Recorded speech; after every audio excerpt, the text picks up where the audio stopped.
speech at the first meeting of the Advisory Committee of Fundamental Rights,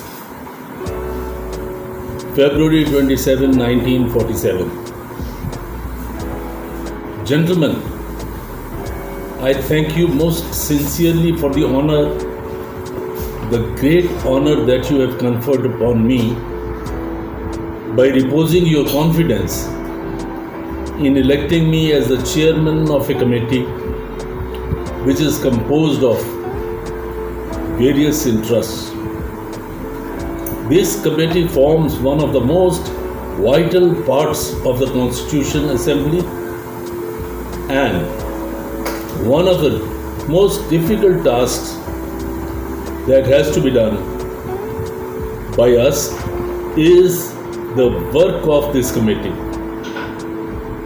Often you must have heard in various debates in the British Parliament that have been held on this question recently, and before, when it was claimed on behalf of the British government that they have a special responsibility, a special obligation for the protection of the interests of the minorities. They claim to have more special interest than we have. It is for us to prove that it is a bogus claim, a false claim, and that nobody can be more interested than us in India in the protection of our minorities.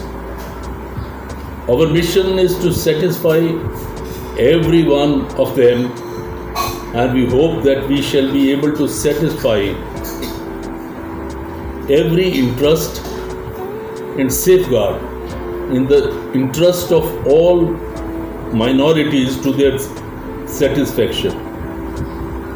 Let us hope that our deliberations will be so conducted that we can disillusion those who are looking with a critical eye from outside, that we know how to conduct our business and we know how to rule better than those who claim that they can rule others.